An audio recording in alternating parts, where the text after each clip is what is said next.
Nga before ta mag-start ang aton nga topic for today, uh, matag lang ko daan disclaimer. Ay ini nga topic, hindi ko magatag sa nga akon nga opinion or personal take sa amo ni nga matter kay medyo mabugat ni siya.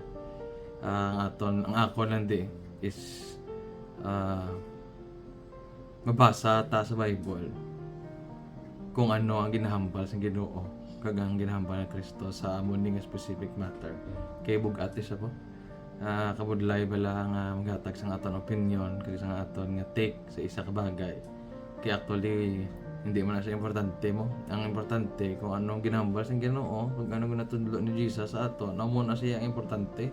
Okay, amo na siya ang tulumanon nga dapat naton obrahon, hindi kung anong opinion mo or paano mo naintindihan kung ano ang take mo di sa sining issue. Wala na siya naga-matter. Ang importante gid ano ang hambal sa Ginoo, ano ang hambal ni Kristo sa amon ni nga issue sa kabuhi.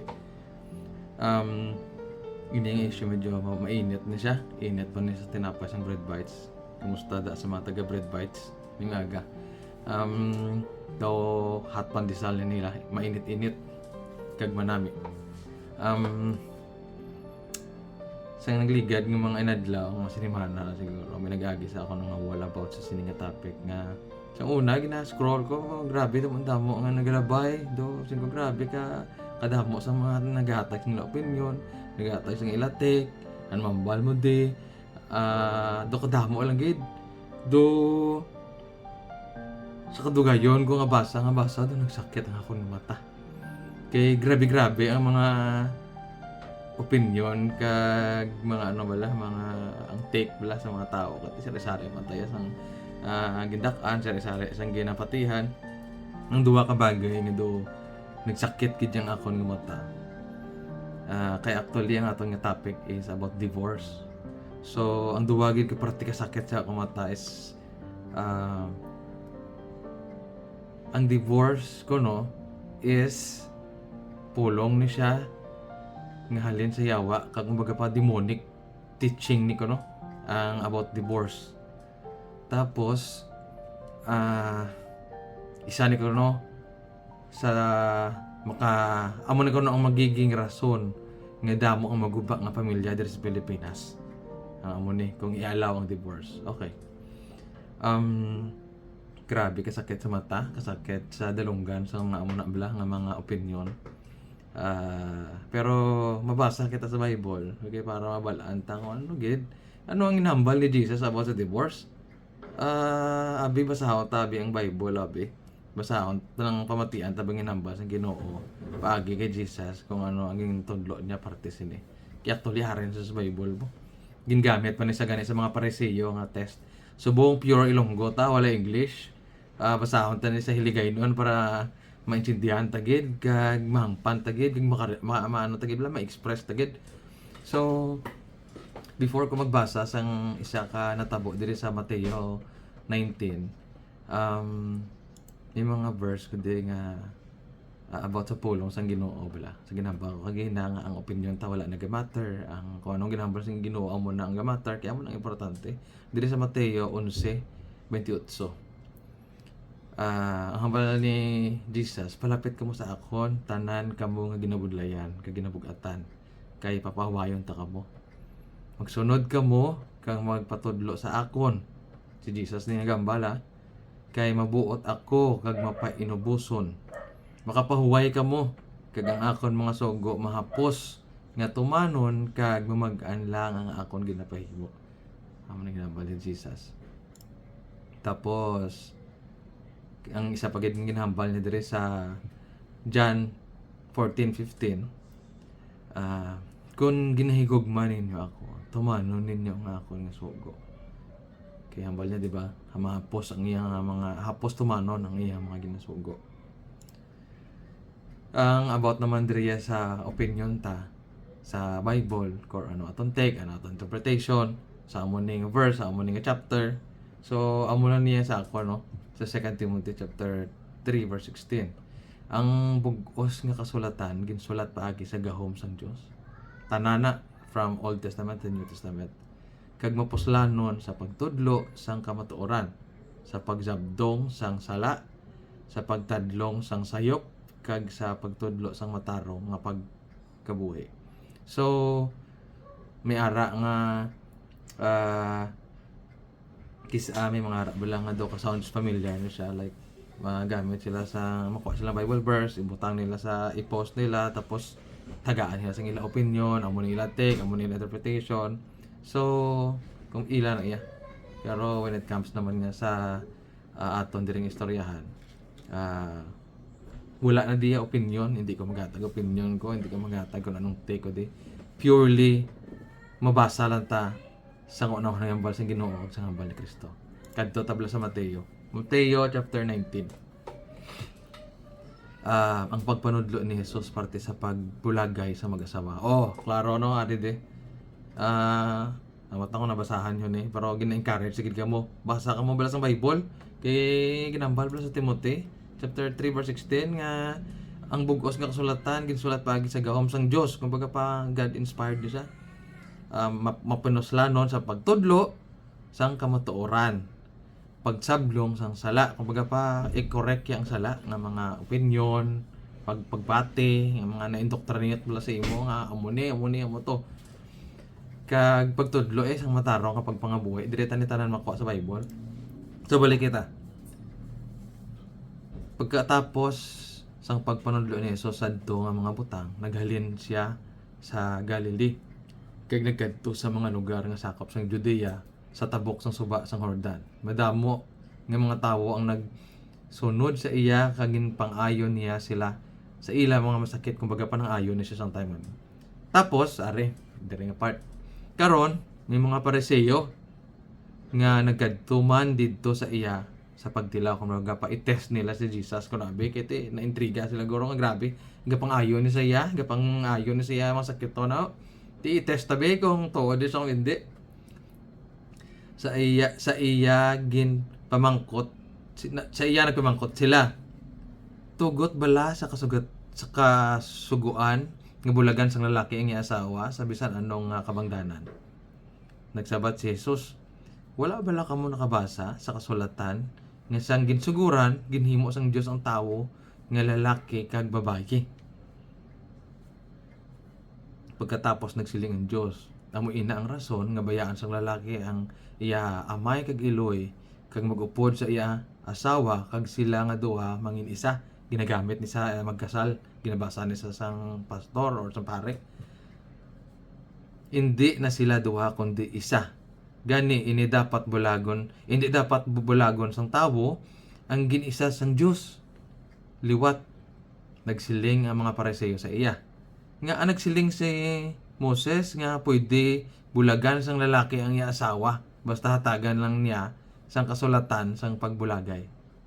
Divorce ni ang ginistoryahan din nila, klaro ni katama. Kag Old Testament ni kag halin ni siya kay Moses nga propeta sang Ginoo. Kumbaga paging klaro nila kay amo ni ginambal sa loob Moses nga ano ang imo sinimambal diri, kumbaga pag ginapangayo nila ang iya ni Jesus bala ka ginatestingan nila kung ano gid man siya ka well versed siguro Nagsiling si Jesus sa ila, gintugutan kamo ni Moses nga bulagan ninyo ang inyo asawa tungod kay matig-a ang inyo ulo, pero hindi amo ina ang plano sang Dios halin sang ginsuguran. Kumbaga pa hindi ni siya design sang Ginoo nga magbulagay. Si Jesus na nagambal sina. Amo ina nga nagasiling ako sa inyo nga kon bulagan sang lalaki ang iyang asawa nga wala man lang maghimo sang immoral nga pagkipagrelasyon kag pagkatapos magpangasawa siya sang iban, nagapangin babayi siya. Kag ang mapangasawa sa babayi nga ginbulagan, nagapangin babayi man. Sa dire bala sa ginhambal ni Jesus dire nga sa last part sa Mateo 19 chapter 9, amo ina nga nagsiling ako sa inyo nga kon bulagan sang lalaki ang iya asawa nga wala man lang naghimo sang immoral nga kipagrelasyon, take note niya di bala sa ginhambal niya, since nga divorce na sa ginistoryahan, no?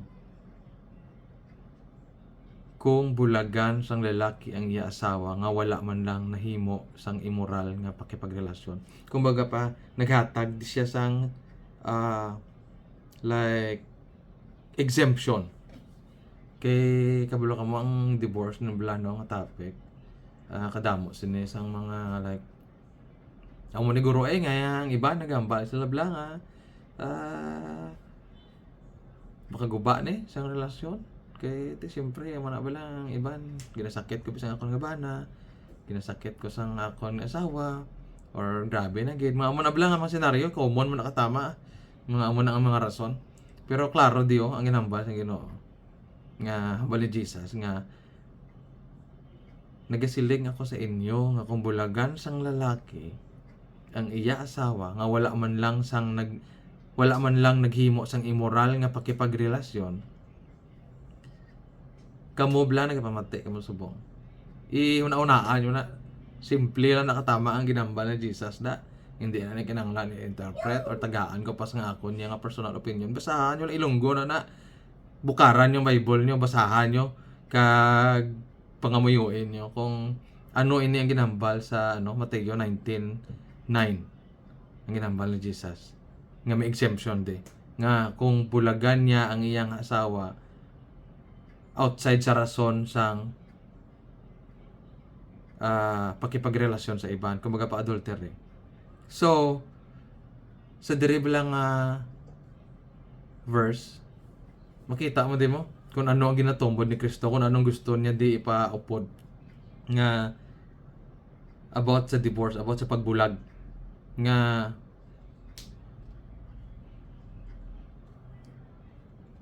adultery lang ang rason nga magbulag ka sa imong asawa. Kung baga pa kung imo nga pang-asawa or bana nang girido or nang girida, amo lang na iyang rason nga magbulag ikaw. Pwera sina wala na.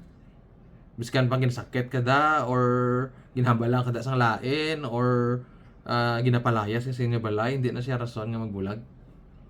Pwera na lang kung nagapang babae o nagapang lalaki sa ang imong asawa or ang imong bana, amo na iya ang rason nga magbulag ka.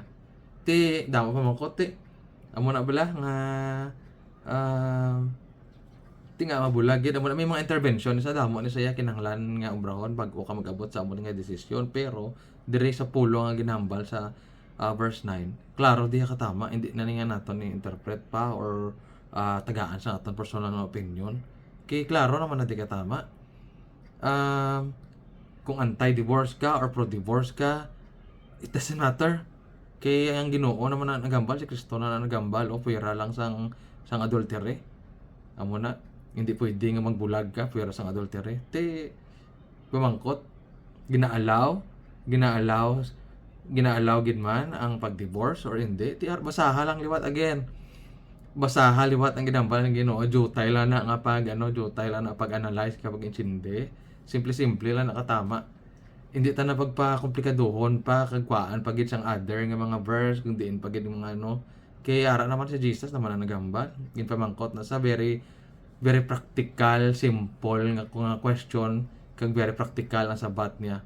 Kag very clear na nakatama. Hindi ta na pag ilubagon pa sa kung diin based sa aton opinion kay hindi na niya importante ang opinion tadi si Jesus na gid nagambal. Ano ang importante ang opinion mo kung ang iya ginambal ni Jesus? Amo lang na kabudlay sang mga amo ni bagay yung butangan ta sang aton opinion nga amo ni hambal sa verse mo ni amo ni hambal sa verse mo to o kabalo man ta sina nga may mga verse gid nga pwede naton gamiton kag makasupport sang aton opinion kag sang aton personal beliefs. But again, direct ni ngalin sa kay Jesus ang iyang ginambal di sa Mateo chapter 9 verse 9 chapter 19 verse 9. Basahan nyo lang kag pangamuyuhi. Ang problema bisa atong gisabala wala kita nagabasa sang Bible. Pag may mga issues nga dagko gani dayon naton ka pamangkot kay amo ni pamangkot kay amo na ano imo take sa amo ni okay man na, pero pamangkotan niyo una ang balaan ng espiritu. Pamangkotan niyo ang pulong sang Ginoo kay ang pulong sang Ginoo fix. Wala na siya nagamatter sa circumstansya sang pangabuhi. kung ano ginahambal sang Ginoo amo na definite na. Hindi ta man na mention, hindi budlay man na sa aton nga i-accept nga amo na ang kamatuoran, pero ti amo na ginahambal sang Ginoo. Hindi na iya malubag. Hindi ta na iya pwede pasudlon ng Ginoo sa aton nga truth. Ara ba lang simple nga simple nga example. Sang ang Ginoo nagambal kay Moses nga, Moses, tagaan ta ka sang 10 commandments hatag mo ni sa mga tawo. Wala iya nagambal ang Ginoo iya kay Moses nga, Moses, ariyo, nag-obra ko sang 10 commandments hatag ko ni sa imo. Ti ano mambal mo? Ti i-review ta ni binga duwabe. Gusto ko makuha ang imo opinion. Ano ang mambal mo sa sa unang nga commandment? Ti okay man ni sa imo, matiyag mo mabaton ni sa mga tawo, matiyag mo okay lang ni sila, hindi ni sila makuha na yang Ginoo mo na. Wala na siya gapangay sa aton opinion, kaya at the end of the day, all-knowing siya. Kag ang Ginoo mapinalanggaon, kag ang justice ang Ginoo unquestionable. Gahatag siya sang justice gidya nga, kumbaga patas gidya. Wala iya sang dalabla nga bias. Ang justice giya is fair gidya. Isa aton kung gusto gani ang justice ginatag tagabase pa ta sa kung ano ang sitwasyon sa tawo or ano ang aton nga relasyon sa iya. Ang justice wala magay nagakasar ang Ginoo, wala na siya nagalantaw sa kung ano ang imo nga ano ang imong estado sa pangabuhi, manggaranon ka apigado. Isa lang na tanan para na sa tanan. So amo na likawan ta ang paghatag sang aton nga opinion sa isa ka bagay nga mabugat, especially sa mga amo ni bala, tapos maging rason siya nga instead nga ang tawo bala magpalapit sa Ginoo, magpalayo na lang kay instead nga ang Bible ang aton nga basihan, ang aton opinion nga ginobrat nga basihan, tapos nagkuha ta sang verse sa Bible kag ginhimo supporting document sa aton nga opinion. Hindi, ang opinion mo dapat amo ang magiging supporting ang imo opinion dapat ang ma-support sa kung ano ara sa Bible. Hindi kay ang Bible himuon mo support sa opinion mo, suli. Hindi naton sulion. Kay ang Bible wala niya bias. Fair ni saya for everyone. So amo na nang akon nga mahambal. Ipotwas ko lang ni kito nagsakit din ang akon nga mata sa pagbasa ko bala sang damo-damo ang opinion damo-damo nga idea ang nagagawa about sa amo ning matter nga divorce nga do syado nagigalayo. Damo na basihan, damo na sa mga justification. Again, mabalik lang ta kung magapanginambal ni bala sola scriptura. Mabalik ta sa Bible, basahon ta ang Bible, intindihon ta, pangayuan ta sang discernment sa Ginoo, nga i-guide ta sa aton nga mga pamangkot, kag amo na nang likawan ta ang sagad pamangkot nga ikaw brad ano imo take sa mo ni wala na nagamatter ang take ni brad sa mo ni ang ginambal sang Bible amo nang aton nga basihan. Learn bala ka mga magbasa sang Bible, practice nyo na bala magbasa sang Bible, tapos kung may mga pamangkot ka mo, ipangamuyuin nyo Lord, si Lord ang pamangkotan nyo kasi siya ni nagambal. Ang sikreto bala sa pagbasa ng Bible is an open heart to receive, open heart to receive the truth. Kaya may mga mabasa tayo sa Bible nga masakit, especially sa sitwasyon ta bala nga may mga sala na tanobra. Ako mamba ko sa self ko, damo ko sala nga obra sa akong life. Magbasa ko sa Bible, gaka-convict ko, gakasakitan ko. It's because na-realize ko mo nga sala to kulig obra ko sa una. Open heart lang nga magbaton kag mag-accept sang real truth sang Ginoo.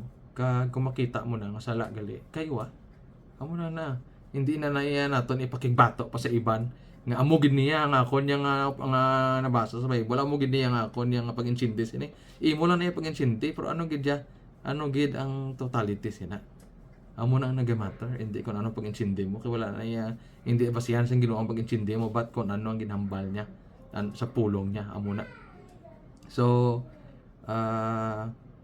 wala man tandi naga-question or naga-challenge ang opinion sa iban, pero i-open ko ang atong comment section. Kung gusto niyo may opinion ka mo or gusto niyo magpautwas na hindi ka mo kauyon sa ginamba ko, ibutang niyo lang sa comment kay pwede tama namin istoryahan. Kag again, mabalik din ta para sa Bible. Ano ginambal sa Bible? Amo na. Kag mayong aga kag salamat sa inyo pagpamati sa akong pautwas. God bless.